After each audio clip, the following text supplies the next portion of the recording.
and welcome to Tea is Good, Books Are Better, the podcast where we drink tea and talk about books. I'm Raven. Jess.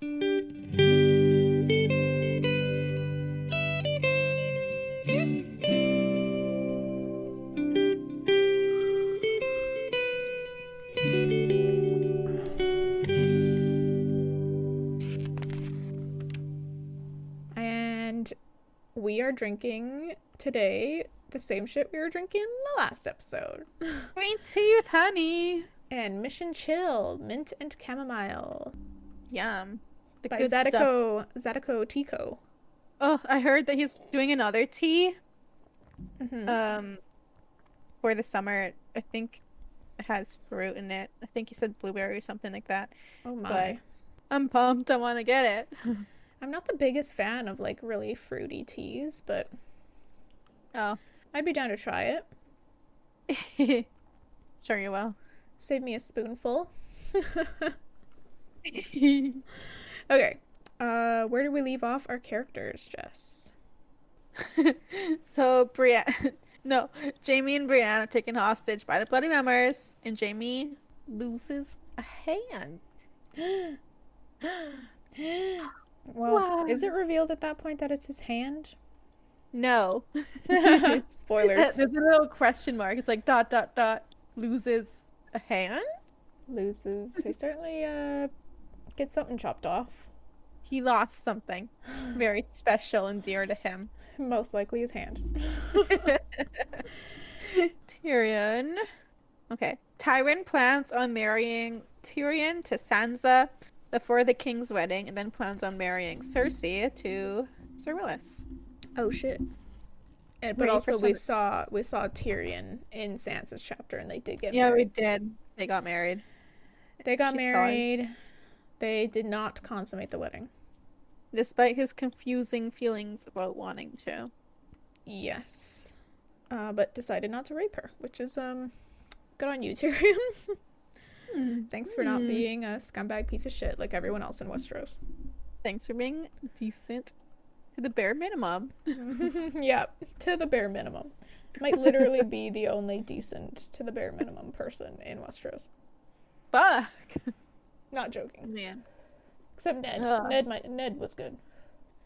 And his sons? Yeah. I can't see his sons raping. I can't see guess. Jaime either raping. He only has one love. Yeah, but he's done other fucked up shit. It's not just Yeah. about rape. No, he's gross. He's gross. We might love him, but he's Everyone gross. has their issues. Okay. Jaime is constantly experiencing Wait. Chapter What? 31 is Jaime. Okay. Go on. Jaime is constantly experiencing phantom hand syndrome. Phantom pain. Phantom pain. Yeah. Have you ever experienced any sort of phantom pain? Have you? I have. You have? I haven't. No, Oh, okay. pain is in my body. I feel like I might have when I got my wisdom teeth out. The whole lower right half of my jaw was numb. And like I couldn't feel it at all. I could like pinch it and I wouldn't feel it. But I would sometimes get pains shooting through my jaw in that area. So I don't know if those were real pains. I don't know. I don't know if you would call that phantom pain. But Probably just nerves. it was the closest thing I've ever experienced to that, I would say. Sure. Because it was like not the type of thing that you could rub and like get rid of or like put on some ice and like cool it. Like no, it was there and I couldn't do anything about it. Yeah. Yeah. Well, Jaime feels his fingers burning nonstop, but he don't have any fingers there anymore because he's missing his right hand. What a fascinating phenomenon. It is. His hand is tied around his neck on a cord. His stump is constantly leaking blood and pus, and it sticks.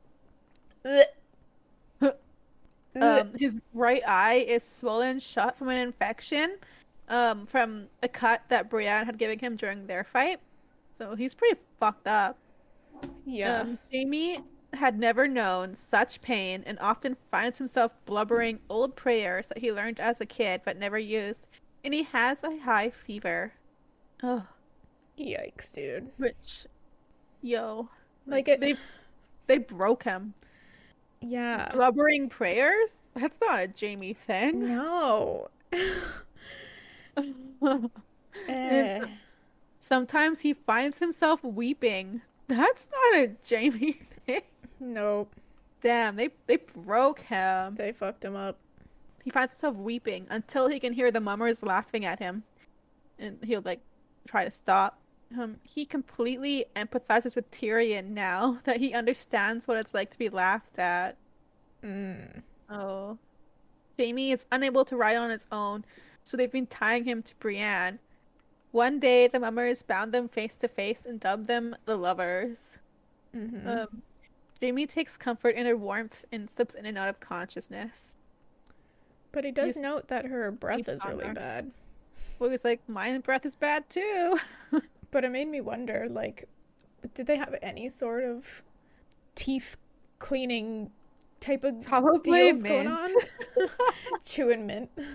Yeah, something like that. Eating lemons? Maybe? Okay. Isn't that what the ancient Greeks or Romans did? Is it? I have no idea. They would eat lemons to clear out their mouth. Okay. Interesting. Can you imagine going day after day after day after day after day after day without brushing your teeth? I'm sure if you're used to it, but I would have an anxiety attack probably. I need to brush my teeth. Yeah. I have like so many cleanliness routines that I could not give up. Keep me sane. Yeah, so he likes her warmth and he like sleeps on her. Jaime has difficulty eating because his throat is so raw. He's always thirsty. Once they gave him a cup that he gulped down, much to the mummers' amusement. After they reveal to him that he just drank horse piss. But Jaime is so thirsty he doesn't care. He drinks it all. But his tummy cares and he vomits it all up. Damn. Damn. One morning, Jaime takes one of their swords and tries to attack them in a desperate attempt to get them to kill him. But their fool, Shey, battles him by dancing around him until he tires out and then plants a fat, wet kiss on Jaime's head. He eventually falls. Aww. I remember he's using his left hand now, so he's just swinging wildly. He has no skill with the left hand. Doesn't know what it's doing. No. That night, he lays on the ground looking at the stars when Brienne whispers to him asking what he's doing. Jaime tells her that he's dying.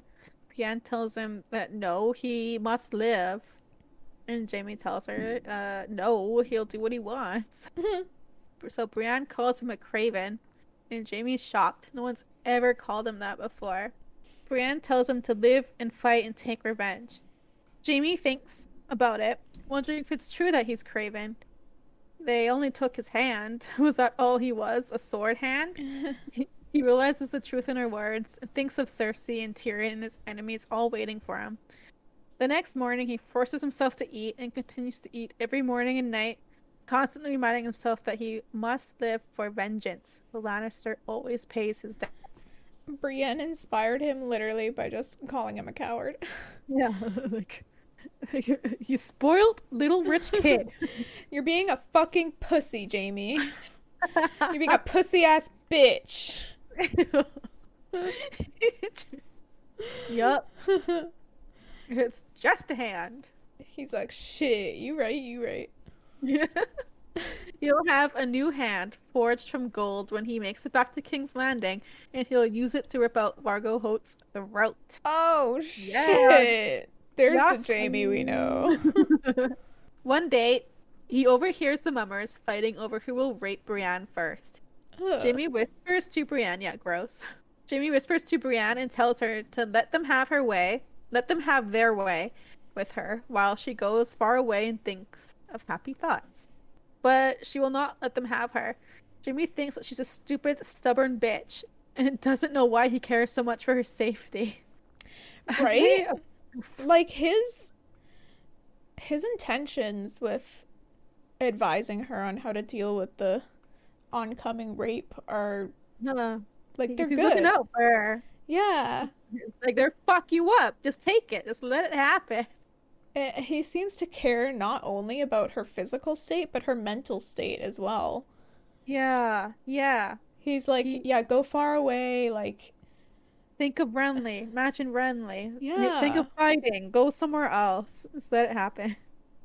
How interesting. Like, It what? is. Like, who is this person? What is going He was on with. shining through. Yeah. Like, is it just Brienne, or if it was like anyone, would he be acting the I same have way? no idea. Maybe this is the person that Tyrion knows and loves.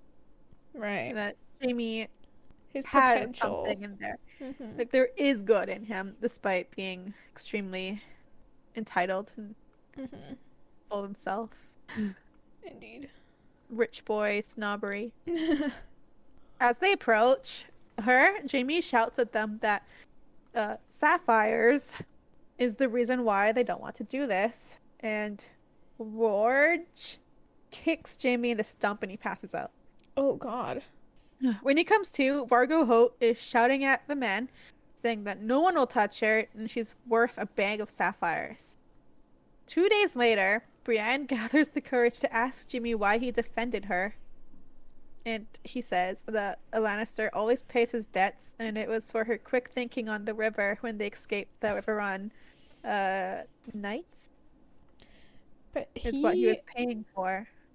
But he suffered the pain himself, so Brienne wouldn't have to. And it's like, he's definitely a better man than people give him credit for. Absolutely. He's probably you're changing right. Brienne's mind about him too. Changing Brienne's mind about him? Yeah, because he's just a Kingslayer. Oh yeah, dishonorable knight to her. That's why she asked, because she was like, "Why the fuck?" Yeah, I don't get it. What? This isn't the Jaime Lannister I've heard about. Yeah, and I think you're definitely right too that Tyrion is like, well, he might be the only person who like really sees the side of Jaime. Mm-hmm. Cersei certainly doesn't. She would think this is weakness. Yeah, Cersei is everything. She's like a whole other side. Yeah. Oh my gosh. She's like, she likes the fierceness and the strength. Uh-huh. When they make it to Harrenhal, Jaime is made to dismount and walk in so he can be paraded around. Two mummers go ahead to get the word to Lord Bolton of their coming, so when they enter, there is a crowd waiting for them. Vargo Hoat presents Jaime to Lord Bolton and shoves him forward, and he falls. Looking up, Jaime sees a bunch of Freys. He knows all of their names, addresses each one before giving his condolences for his cousin Sir Cleos's death. Brienne tries to step in and like tell them that she's under Lady Catelyn's orders, but the Freys spit on her feet and tell her that they've been betrayed by King Robb, and literally no one gives a fuck about Lady Catelyn's orders. Like no one listens to her. They're like, shut up, no one cares. Lord Bolton throws Jaime's hand away. Freaking gross. I was like, what the fuck is this? Yeah. Nasty. Throws it away. He updates them on the happenings of King's Landing, the battle with Stannis, Joff's betrothal to Marjorie Tyrell, all that jazz. I guess to warm up Jaime. What do you mean? I feel like he doesn't view Jaime as a prisoner as much as Vargo Hoat wanted him to. Like he's showing Jaime some respect. He's giving Jaime answers, telling him what's going on in King's Landing, like, letting him know that his sister is still alive and good, and that his father is still alive and good. Right, and he certainly feels the same way for Brienne. Like he's not treating her like a prisoner at all. And he actually seems pretty upset with the Bloody Mummers. Yeah, he doesn't like their treatment, and he did not like the missing hand. He was like, what the fuck is this? What did you do to him?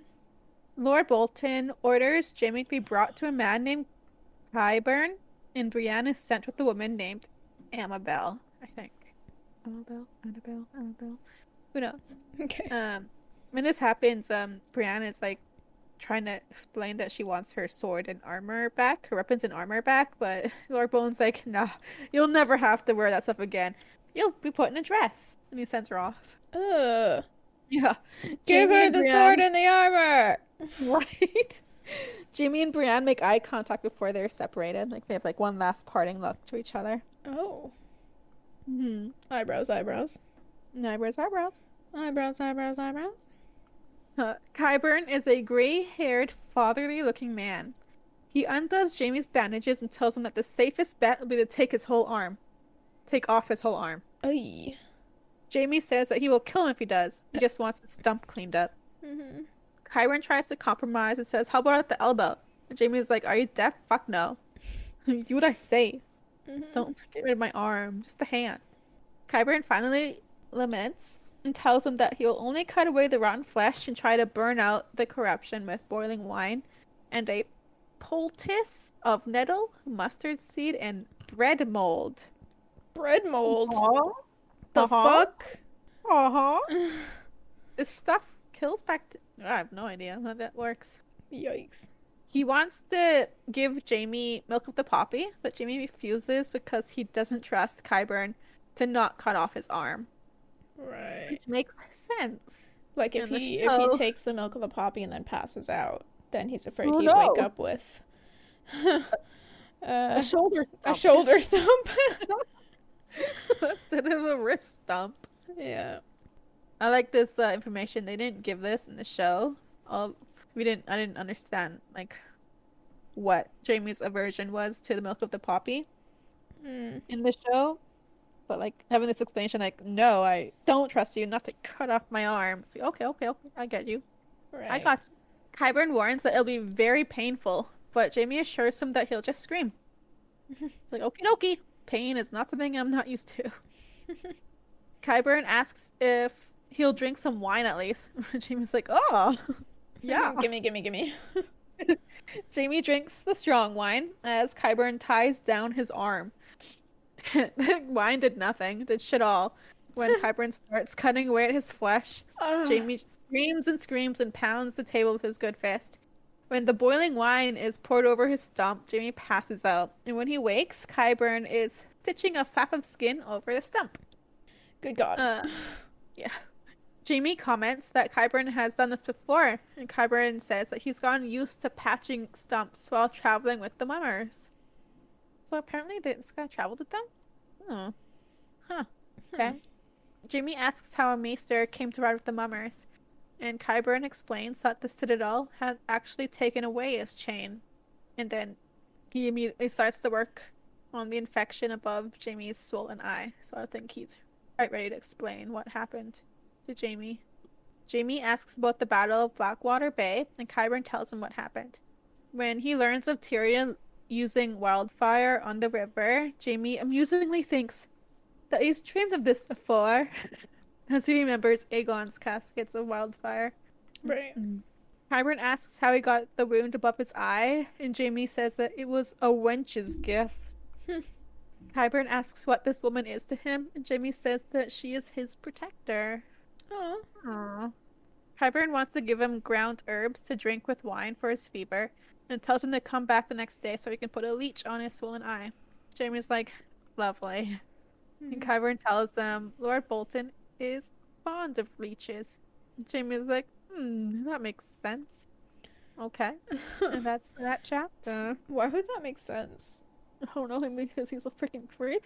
No. Because he's a creep? Is that what you said? Maybe he's leechy.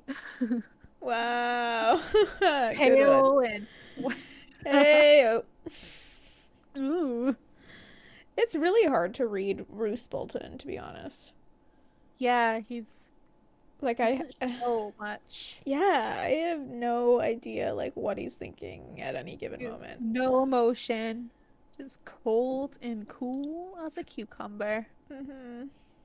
I like that they describe him having a very soft voice that just silences a room. Yeah. That's fascinating. Yeah. That's a lot of respect he's being given. Yeah. Oakley dokily? I guess, Tyrion? Yeah, we can move on to Tyrion. There's really not much to say about that chapter. It's pretty straightforward. Yeah. Alright, so chapter 32 is Tyrion. Tyrion and Bronn are investigating beyond the King's Gate, he burnt it, so he's gonna rebuild it. Yeah, okay. Everything is burnt to ash, but people are already moving back in. Tyrion remarks that the people here are worse than rats when it comes to moving back in, and Bronn volunteers to take a group of gold cloaks to kill them all. Nice. Nice, Bronn. Tyrion says no to that because people will move in anyway, but orders him to make sure that any buildings going up the walls to be torn down. Like little cabin thingies. Rat shacks. What do you call them? Whatever. Yeah, it's whatever people... It's like citizens just kind of building up little homes up against the walls of the city so that they have easy access to the resources of the city. So he orders them to be torn down if they see him. It's an easy way to break in the city. Right. Rebuilding the King's Gate and the Mud Gate had been Sir Kevin's job, but he hasn't been himself since the murder of his son, who was one of the boys of Riverrun that the Karstarks killed. Oh, yeah.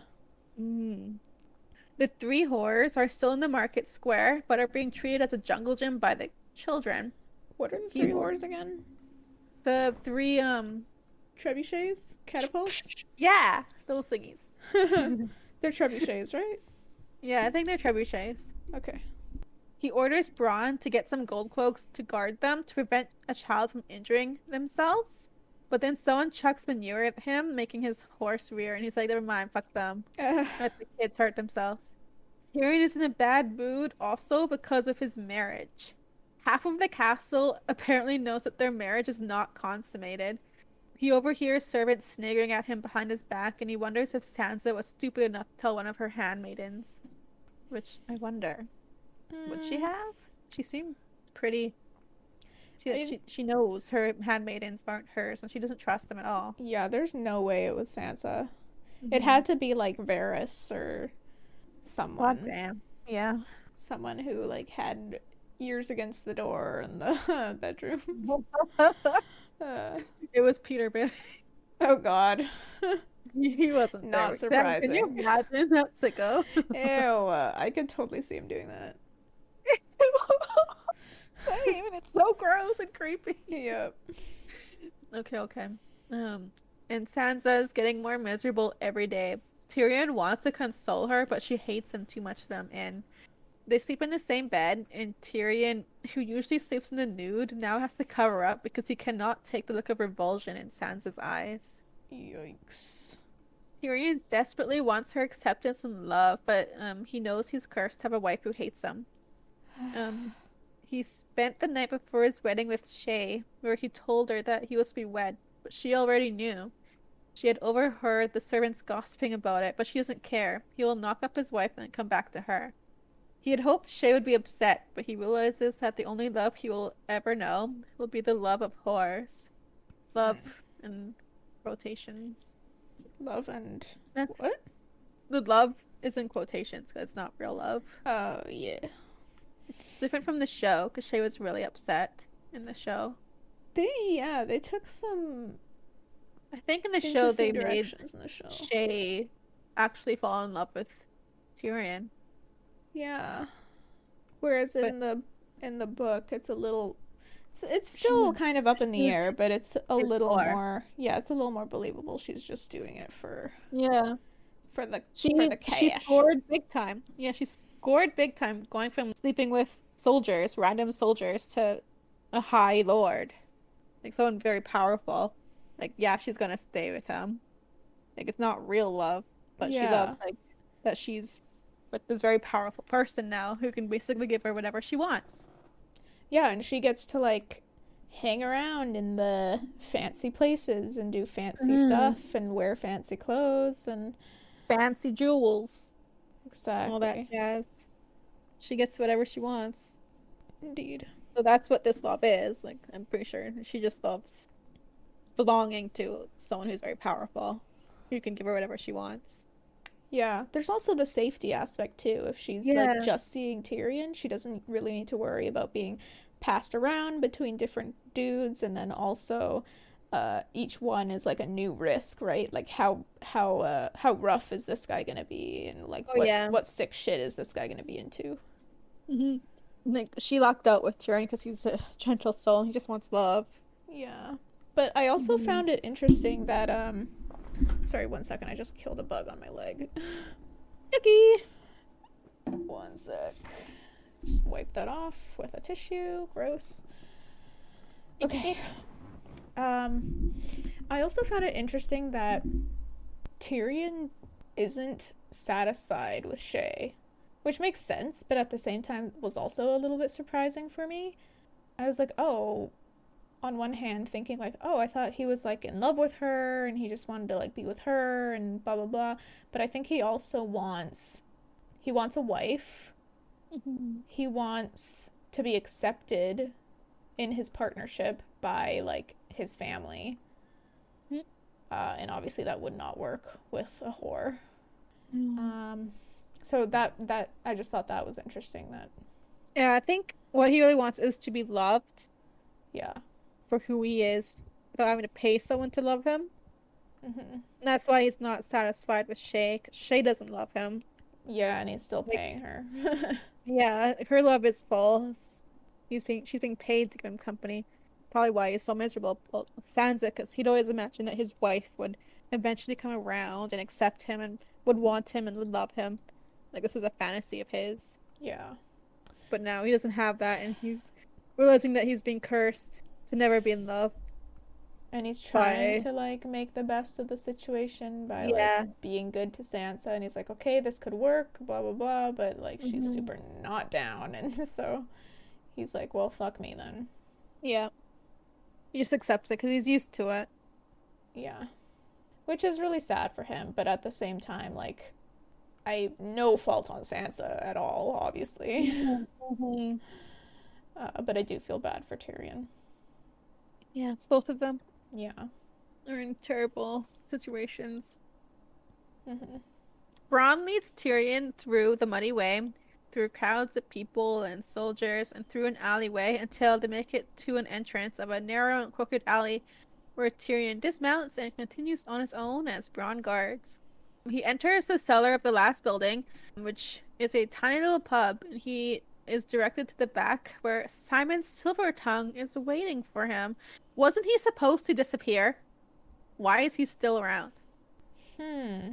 I honestly Tyrion don't not remember being a the fuck. last interaction with Simon. The last mention of him, I think it was something about Shey, something regarding Shey, and knowing that he is around her and that he's suspected that he probably knows who Shey is, and he ordered Bronn to make him disappear. And now there's Yeah, this. I just didn't remember him ordering Bronn to make him Hmm. disappear. But I do remember there was that whole incident where Tyrion showed up at the house that Shey was staying at, and then Simon was like, "Oh, nice to see you, my lord." And then Tyrion was all like, "You should have pretended you didn't know me, you fucking Yeah. idiot." Yeah. Tyrion basically bribes Simon to leave Westeros. Simon agrees only if he gets his thing at Joffrey's wedding first. Tyrion agrees to get rid of one of the singers Cersei has chosen so that Simon can replace him since Cersei has a theme to do everything in groups of 7 for the 7 kingdoms of Westeros. Right. Hmm. After Tyrion returns to Bronn, Bronn asks when he's taking Simon to Duskendale, which I'm thinking is a port. Yeah, because the Vessel? plan was to like ship him off to Yeah. Essos. Hmm. Tyrion tells him instead that he will wait 3 days, then tell Simon that Hamish the Harper had broken his arm and take him to get new garb, and then suggests to keep his silver tongue but to make sure his body will never be found. So finally, he's disappearing? Finally. Finally, And Tyrion's then, like, all right, this guy is going to sleep 6 feet perfect. under. Mm-hmm. Then Bronn basically says that he knows a place in Flea Bottom that makes bowls of brown with all types of meat in it. Oh. Ew. Whoa. Whoa. Ew. And whoa. And whoa. Yup. Oh, so now we know where Simon's gonna end up. If it works out, because now we know the plan. Oh. Oh. We'll see. Wait. Yeah, we will. As soon as Tyrion gets back to his chambers, Podrick is there to tell him that his father commands his presence. When he enters his father's solar, Tywin is with an armorer discussing adding rubies to the hilts of 2 newly made Valyrian steel swords with red woven into the blades. So it looks like red and black rippling throughout the blade. Like cool. Pie. So. Oh. Tyrion learns that the smaller blade is a gift for Joffrey for his wedding, and the long sword is for Jaime. When Tywin tells Tyrion, he doesn't say this is Jaime's sword, he said this is for my son. Yikes. Rude. Yeah. Well, what am I to you, chopped liver? Literally though. After the armorer leaves, Tywin asks Tyrion for an update on the riverfront, which needs to be reopened to allow for trade. Tyrion explains that the black water is going to need to be dredged, which I had to Google what that meant, and it's cleaning out the bottom. Because there's so many sunken ships that nothing will be able to get in there. And that it'll be extremely expensive. Tywin tells him to find the gold. Tyrion tries to explain that the treasury is empty, but he's basically reminded that it's his job as treasurer to find the gold. Tywin then orders him to consummate his marriage. Tyrion refuses to discuss this with him, and then asks about Cersei's marriage to Sir Willis. Apparently, Mace Tyrell has refused to marry Cersei to Sir Willis. Tywin says that at first, Mace Tyrell seemed chill with it, but after Tyrion married Sansa, it seems that Lady Olenna, is that her name? Olenna, yeah, the Queen of Thorns. Has gone to him saying that Cersei is too old and used for Sir Willis. Which puts Tyrion in a better mood. Cersei got rejected. Cersei got rejected. Tywin tells him that Cersei does not know, and it will remain that way, and then tells Tyrion that the offer was never made. Apparently, it was super insulting to get rejected like that. Right. So he was like, the offer was never made. It was never... You hear me? The offer was never made. Yeah. Well, I think he's... a big part of that is just for Cersei's benefit, so she doesn't, like... No, she was rejected. No, she was rejected. Like, so savagely. Too old and too used at 33. Yikes. Tywin then starts talking about who to marry Cersei to, because she needs to be useful to him, when Grand Maester Pycelle interrupts them. So apparently his beard is not growing back properly, so the skin under his neck is making him look like a turkey. Hanging. All wobbly. It's like little, very thin, wispy white hairs are growing back. Tyrion is permanently fucked up his beard or his face. Pycelle has word from Castle Black. Lord Mormont had sent word that wildlings are moving south in vast numbers, which Tywin is indifferent to. You don't give a fuck. Then the last letter was sent from the Haunted Forest, saying that they are under attack, with more ravens returning with no letters. Ooh. They fear that Lord Mormont and the rest of his men are all dead. Tywin literally could not care less, but Pycelle brings up that Castle Black will need a new commander and suggests Janos Slynt. Tyrion interrupts. What? And says that the Black Brothers choose their own commander and that Slynt is new to the Wall, therefore is not a suitable leader. Tywin and Pycelle just like don't even consider Tyrion at all. And then Tywin commands Pycelle to write back to Castle Black saying that they will help once Joffrey is secure as the king, and to suggest Janos Slynt for leadership, which Pycelle happily obliges to, skipping out of the room, making Tyrion regret not killing him when he could have. Yep. That is unfortunate. Very unfortunate. I think Tywin was happy with the idea of Janos Slynt because he's controllable, and therefore he'll have Castle Black in his pocket as well. I think that was what they're planning. I think. Yeah, actually. That makes sense. Oh, and they didn't really care because that was the North's problem.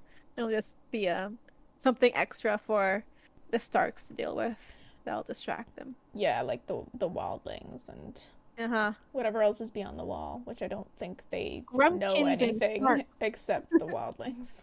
Yeah, they only know about wildlings. And they're like, whatever. Yeah. We'll work for Starks and the Northmen. Yeah, that is it. That's what I have for this Cool. short episode. Yeah, it's going to be a short episode. It's pretty late. Any last things you want to throw out there? Any ideas? Thoughts on these chapters? I'm just waiting for Symon to freaking die. I have a bad feeling about him because it keeps coming up, and we heard the plan about how to get rid of him, and I feel like there's no way things are gonna be over with him that easily. No, what's gonna happen? Yep. So I'm pretty interested about that. and like, what the fuck is? I'm still like, what the hell's going on with Bolton? Like, whose side is he on right now? I'm very confused by him. Does he know what's going on with Ramsay? I don't know. Right? I think he is no longer siding with the Starks as much, though, with the way he treated Jaime. But he was just as polite to Brienne. Sure. Yeah. Except he was getting her out of her armor and not giving her sword. Yeah, separating her from what she's good at. Yeah, so her weapons. That could be that could just be because he thinks that's normal, or he's doing it intentionally, so that she will no longer be armed. Yeah, I think he's doing it intentionally. Yeah, she's formidable. I was actually really looking forward to this part with Jaime's chapter, because the losing of the hand is the start of his change. It's becoming a different person, so I was pretty excited.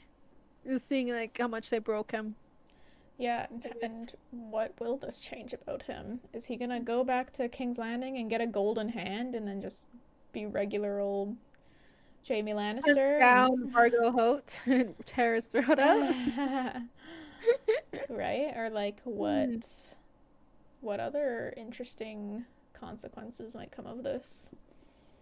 And then with Tyrion, there's like the whole Symon situation that could go completely sideways, depending on whether Symon believes Tyrion about the guy losing or breaking his arm in the lineup for musicians or whatever. Yeah. Or the Castle Black situation going on. Yes, that too. Where is Janos Slynt right now? Like, has he arrived at Castle Black? Was he there with Jon? I think Jon was north of the wall when he was being sent. Okay, so Jon wouldn't have met him. Yeah. There's just like a few people left at Castle Black, right? Yeah, like a handful. Right. Okay. So I think they're all like builders and stewards. No one really for defending it. No rangers. The rangers are all north. Yeah. Who do we have next time? We have Sam. We have Sam. Yep. We have Arya. Catelyn. And Catelyn. So in Arya's chapter, we are gonna find out who it is that they brought into the Stony Sept. Who? Maybe someone on her list? Maybe a Lannister? Who could it be? And then with Sam, updated version of how the brothers of a Night's Watch are doing after the surviving that blizzard. Right? Where are they gonna end up? What's gonna happen there? Who made it? Who survived? That's a good question. Who was alive? I can tell you right now, I've read this chapter and shit goes down. Yeah. Yep. Shit pops off. Shit goes down. And I was like literally gaping at the page. Like, what the fuck just happened? Right? It's chaos. Yeah. So fast too. So fast. Warning, nothing. It's like blam. Whoa. Yeah. It was like, okay, there was no build up for that. I'm also realizing that Joffrey and Marjorie's wedding is probably in this book. We're gonna read that, yo. Oh shit, that's exciting. Yeah, we're gonna read this. The purple wedding. I love that. The purple. That's funny. It's not my joke, but I also thoroughly enjoy it. Okay, before we sign off this time, I forgot to do this, but we need to thank our patrons who have loyally remained patrons for another month. Ooh. So we've got... Thank you so much. We've got Tobias, we've got Jake, we've got Eric. Thank you guys so much for your loyalty, and we appreciate you every day, and we think about you often. Don't think that we're forgetting about you, even if I'm not posting on the Patreon super often. I'm trying my best. It's usually like I'll do kind of a lump of posts in like 1 week type of thing, and then not really be able to get to it for a few weeks. Yeah, I know that is. Yeah, but there's more coming. I'll find some time soon, hopefully. Maybe not this week, but I'll try for next week. And we need to record Game of Thrones with Eric soon so we can get the mini episode up on the Patreon.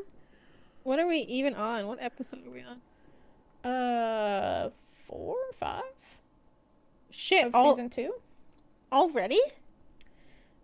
Aren't we? Maybe not. Maybe it's 3. Let me look. Let me check. Are you sure we're not on episode 2? I don't remember watching it at all. Wait, you're right. It is just episode 2. Like, last thing I remember was stuff that like happens in the first episode. I'm like, did I miss out? Like, what happened? No, I'm getting way ahead of myself, apparently. Yeah, so it's just episode 2. Okay, cool. So check out the Patreon if you want to see Eric's reaction to Game of Thrones, the show. And I guess that's it. What else we got? Any more housekeeping? Housekeeping? Yeah. What? It's like a term for that sort of thing. Educate me. What? Okay, let's see. I don't even know how to define it. I have tired brain. Operations such as record keeping or maintenance in an organization. So, just like when referring to duties and chores and... I don't know how to define this right now. But it's like so confused. But it's like when you're not really talking about content, but you're talking about like the business. Do you understand? You want to talk about... I'm so confused. I don't know why my brain isn't computing. Like talking about the Patreon would be considered housekeeping because it's not content. Oh, yeah? It's not content. It's just talking about the business. Oh. Okay. So that's probably not the best definition of it, but that's all that my tired brain is coming up with right now. Your tired brain explained to my tired brain just fine. Yeah. I think we're... That's what I needed. I just need you to dumb it down a lot. I've got lights out and spider webs in my head right now. We should probably end it. Nice. Okay. If you want more of the podcast, please follow us on Instagram. You can follow the podcast at TIGBAB Podcast, or you can follow us separately. My handle is Crimby, Jess's is Jess.Egan24. You can also find us on Facebook. Just search TIGBAB Podcast or Tea is Good, Books Are Better, and we should show up there. Also, please subscribe to our good friend Bahrami on YouTube. He's the one who made our jingle, which you heard at the start of this episode, and he's a really cool guy and makes dope stuff, so check him out. And you can also join our Patreon, patreon.com/teaisgoodbooksarebetter. We have a few different tea-themed tiers with fun rewards, such as behind-the-scenes content, outtakes, and mini-episodes in which we force our brother to watch Game of Thrones, which he hates. So you will be getting something in return for your contribution, and you'd also be helping us improve the podcast with better equipment, but we also just appreciate you listening. And please don't forget to share the podcast with your family and your friends. It is the best way for us to grow. thank you guys so much for listening, and thank you to our patrons once again. And we will see you next time for Sam and Arya and Catelyn. It'll be a good one. It'll be a goodie. Bye. Bye.